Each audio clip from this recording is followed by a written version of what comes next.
नमस्कार दोस्तों। BPSC mains में जीएस2 जो है हमेशा से एक चैलेंज बन के रहा है स्टूडेंट्स के लिए। अब चाहे वो पॉलिटी का सेक्शन हो, चाहे इकोनॉमी का सेक्शन हो या साइंस टेक का क्वेश्चन हो, जीएस2 में अगर आप देखेंगे तो जो साइंस टेक का पोर्शन होता है यानी कि सेक्शन 3 जो है वो रिलेटिवली थोड़ा बाकी दोनों सेक्शन से ईजी होता है। अगर टफनेस की बात करें और रैंडमनेस की बात करें तो जो सेक्शन 2 होता है यानी कि जो इकोनॉमी एंड ज्योग्राफी वाला सेक्शन है उसमें रैंडमनेस काफ़ी ज़्यादा होता है। और पॉलिटी में क्वेश्चंस तो सेम लाइंस पे रहते हैं लेकिन इनकी टफनेस ज़्यादा रहती है। तो इस तरह का कैरेक्टर रहता है जीएस2 का। अगर आप 68 का क्वेश्चन देखेंगे तो इसमें सबसे पहला इन्होंने क्या किया कि क्वेश्चन नंबर 1 को कंपलसरी क्वेश्चन बना दिया और इसमें आउटस्ट्रेच्ड 5 क्वेश्चन दे दिए। इसके साथ साथ 2 क्वेश्चन और दिया जो अटेम्प्ट करना है स्टूडेंट को आउट ऑफ गिवन 2 ऑप्शंस। तो जो अगर थीम हम पकड़ेंगे, जैसे पॉलिटी का हम क्वेश्चन देख रहे हैं, तो अगर हम थीम पकड़ने की कोशिश करेंगे कि किन थीम से क्वेश्चन बार बार रिपीट हो रहे हैं, तो आप देखेंगे कि थीम में ज़्यादा चेंजेस नहीं आ रहे हैं, लेकिन क्वेश्चन पूछने का जो तरीका है ना वो काफ़ी डायनेमिक हो गया है। आप जैसे देखिए इलेक्शन कमीशन का सवाल। इलेक्शन कमीशन का सवाल में लोग जो जनरली प्रिपेयर करके क्या जाते हैं कि इलेक्शन कमीशन ऑफ इंडिया के बारे में पूछेगा, आप बताइए उसके रोल्स एंड रिस्पॉन्सिबिलिटीज़ कैसी हैं, उसके अपॉइंटमेंट में उसके जो ड्यूटीज़ का निर्वहन है उसमें पॉलिटिकल पार्टीज़ का कितना इन्फ्लुएंस रहता है, ये सब लिखने के लिए पूछा जा सकता था। लेकिन इस बार इन्होंने क्या किया कि एक ट्विस्ट इसमें दिया कि pre session and post session era in Bihar में इलेक्शन कमीशन ऑफ इंडिया कैसे इवॉल्व हुआ था, अब बताइए कि इनका कंट्रीब्यूशन क्या रहा है डेमोक्रेसी में। तो इस तरह की बात अगर करते हैं, अगर ऐसा क्वेश्चन का आंसर लिखने बोलते हैं तो थोड़ा कन्फ्यूज़न हो जाता है, क्योंकि प्रिपरेशन सिर्फ इलेक्शन कमीशन ऑफ इंडिया के बारे में कुछ बेसिक्स, इनके प्रोज कॉन्स, इनके अपॉइंटमेंट्स, जो जनरल थॉट्स हैं वो लिखे जाते हैं। लेकिन आप देखिएगा तो थीम सेम है। सिमिलरली इस बार देखिए राज्यसभा का क्वेश्चन पूछा इन्होंने। जनरली राज्यसभा के बारे में बेसिकली कोई बीपीएससी में प्रिपेयर करके नहीं जाता है ना। जितना आपने प्रीलिम्स के टाइम पे पढ़ा होगा शायद उसको अगर आप इस एग्ज़ाम में यूटिलाइज करते हैं यहाँ पे तो आप इसमें आंसर लिख सकते थे।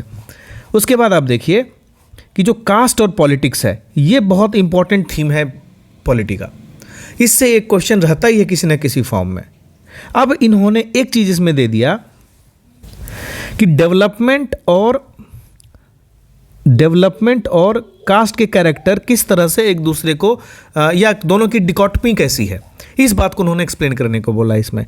तो जो थीम्स हैं वो सेम है लेकिन क्वेश्चन की टफनेस को वो ट्विक कर रहे हैं। अब तो अगर आपका थीम पे अच्छा पकड़ रहेगा, अगर आप जो जनरली पूछे जाते हैं थीम, आप हमारे जीएस2 की किताब देखेंगे तो हमने थीम वाइज क्वेश्चंस को बांट दिया है और उस थीम पे हमने इतने ज़्यादा फॉर्डर्स दिए हैं उसमें, जैसे रेलिवेंट कोट्स जो हैं, उसके रेलिवेंट इंट्रोडक्शन क्या होना चाहिए, उसका रेलिवेंट कंक्लूजन क्या होना चाहिए।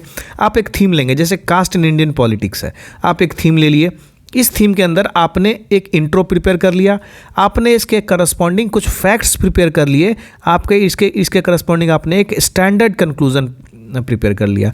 तो कास्ट का जो भी क्वेश्चन आएगा उसमें थोड़ा सा इंट्रो कंक्लूजन जो आपने प्रिपेयर किया है उसमें से थोड़े से चेंजेस लाके आप डायरेक्टली प्लेस कर देंगे।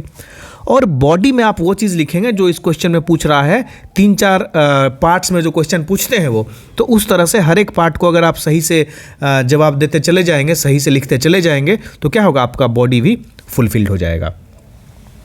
तो पॉलिटिकल में जो पॉलिटी है उसमें बेसिकली दिक्कत होती है कि आप कौन कौन सी थीम्स प्रिपेयर करेंगे। अब थीम्स जब प्रिपेयर कर रहे होंगे तो आपको कितनी डीप जाना है उस थीम में, कितना अंदर तक प्रिपेयर करना है, उससे रिलेटेड कौन कौन से फैक्ट्स इंपॉर्टेंट हैं, उससे रिलेटेड कौन कौन से डायमेंशंस पे आपको वर्क करना है, ये सब थोड़ा मुश्किल हो जाता है प्रिपेयर करना। अब चूंकि परीक्षा में मुश्किल से देखें तो 1 महीना बचा है तो एंग्जाइटी लेवल थोड़ा बढ़ जाता है ना। तो मेरा यही सजेशन रहेगा कि अगर तुमने प्रिपेयर कर लिया है सारी थीम्स को तो स्टार्ट प्रिपेयरिंग शॉर्ट नोट्स। वैसे शॉर्ट नोट्स जो तुम फाइनल रिवीजन है तुम्हारा उसमें उपयोग कर सको, यानी कि एग्जामिनेशन के दिन एग्जामिनेशन हॉल में एंट्री से पहले तुम बाहर बैठ के भी चाहो तो 10-15 मिनट में एक बार उलट लो। इस तरह के कीवर्ड बेस्ड शॉर्ट नोट्स बनाना स्टार्ट कर दो, ठीक है। This is the perfect time to do that. अगर तुमने थीम प्रिपेयर नहीं किया है, अगर तुमने स्ट्रक्चर्ड वे में नहीं पढ़ाई की है, तो दिस इज द टाइम कि एटलीस्ट एक ग्लांस मार दो उसमें ठीक है, क्योंकि क्वेश्चन वहीं से आएंगे, थीम वाइज ही क्वेश्चन आएंगे, भले क्वेश्चन को ट्वीक करे। तो तुम्हारा अगर कंटेंट रेडी है, बेसिक जो रेडी है, तुम्हारा जो स्टैंडर्ड कंटेंट है वो रेडी है, तो तुम उस पर आंसर लिख सकते हो। जैसे देखो शॉर्ट नोट्स में भी देखो रीजनल पॉलिटिक्स का है, फिर charter of social and economic democracy in the country, यानी कहीं ना कहीं ये डीपीएसपी की बात कर रहा है। फिर जुडिशियल रिव्यू जुरिस्डिक्शन की बात हो रही है। पॉलिटिकल कल्चर लास्ट डिकेड में कैसे इंप्रूव हुआ है, बिहार में कैसे इंप्रूव हुआ है, तो यहाँ पे किस तरह से जगजीवन राम की एंट्री हुई। फिर जो सोशल जस्टिस का मूवमेंट है वो सब चला, उसके बाद से रिजर्वेशन का पॉलिटिक्स, मंडल पॉलिटिक्स कैसे आया, ये सब आप इसमें मेंशन करेंगे। तो ये सब के लिए जो बेस है ना वो आपको प्रिपेयर होना ज़रूरी है, ठीक है। तो अब देखते हैं हम इकोनॉमी वाला पार्ट। इकोनॉमी वाला पार्ट काफ़ी डायनेमिक हो जाता है। आप जैसे एग्जांपल देखो नेशनल लॉजिस्टिक पॉलिसी और पीएम गति शक्ति प्लान, ये उस टाइम काफ़ी न्यूज़ में था जब 15 अगस्त को पीएम गति शक्ति प्लान जो है अनाउंस किया गया था। उसके साथ साथ दूसरे मिशन में आप देखो तो अटल इनोवेशन मिशन, ये भी काफ़ी इंपॉर्टेंट था उस टाइम, क्योंकि सब नरेंद्र मोदी जी का जो इनिशिएटिव है वो सबसे रिलेटेड जो भी अम्ब्रेला स्कीम्स हैं वो सब प्रिपेयर करने की ज़रूरत है इसमें। फिर देखिए आप level of urbanisation in Bihar पूछा है। अब ये सब क्वेश्चन जो है आप इकोनॉमिक सर्वे से डायरेक्ट डील कर सकते हो। Level of urbanisation in Bihar, recent initiatives to push urbanisation in the state, direct दिया हुआ है question. Indian ocean dipole movement वाला जो क्वेश्चन है ये थोड़ा सा ट्रिकी क्वेश्चन है, क्योंकि जिन्होंने यूपीएससी की प्रिपरेशन की है तो जीएस1 में जो प्रिपरेशन करते हैं तो इसमें ईजिली वो इस क्वेश्चन को टैकल कर लेंगे। लेकिन जनरली बीपीएससी में ये सब रिलेटेड क्वेश्चन को प्रिपेयर नहीं करते हैं लोग, और जिनका ज्योग्राफी ऑप्शनल होगा वो फ़ायदे में रहे होंगे इसमें, बट एक क्वेश्चन कोई मैटर नहीं करता है। फिर देखिए जो रूरल अर्बन डिजिटल डिवाइड है इसका इंसिडेंस और क्या इफेक्ट है, ये भी इकोनॉमिक सर्वे में दिया हुआ है। फिर आप पांचवा का पार्ट देखेंगे जो इंडिया की फॉरेन ट्रेड पॉलिसी आई थी, ये कंप्लीट करंट अफेयर वाला पार्ट है, फॉरेन ट्रेड पॉलिसी से रिलेटेड ये क्वेश्चन है। फिर आप देखेंगे जो ट्राई है, telecom regulatory authority of India का रिपोर्ट है कि बिहार का सर्विस एरिया है, टेली डेंसिटी बहुत कम है ऑल इंडिया एवरेज के, वैसा क्यों है, तो इससे रिलेटेड भी एक पैराग्राफ इकोनॉमिक सर्वे में मेंशन्ड है। फिर आप देखिए सिक्स्थ का जो ब्लू इकोनॉमी के बारे में है, ये ब्लू इकोनॉमी हमेशा से न्यूज़ में रहा है, और अभी जिस तरह से इंडो पैसिफिक एरिया लाइमलाइट में है ना, इंडो पैसिफिक रीजन जो इंडियन ओशन वाला रीजन है वो काफ़ी लाइमलाइट में है, तो इसको लेके ब्लू इकोनॉमी इंपॉर्टेंट हो जाता था। और ब्लू इकोनॉमी को आप चाहें तो बिहार की जो जल जीवन हरियाली मिशन है ना, जल जीवन हरियाली, उसको आप ब्लू इकोनॉमी से रिलेट कर सकते हैं और उसमें अच्छा खासा आप कंटेंट निकाल सकते हैं, जो कि अगेन इकोनॉमिक सर्वे में मेंशन्ड है। ब्लू इकोनॉमी वाला चीज़ जो है वो इंडिया स्पेसिफिक है, कंट्री स्पेसिफिक है, तो उसके पॉइंट्स जो है आपको ब्रॉड रखने पड़ेंगे।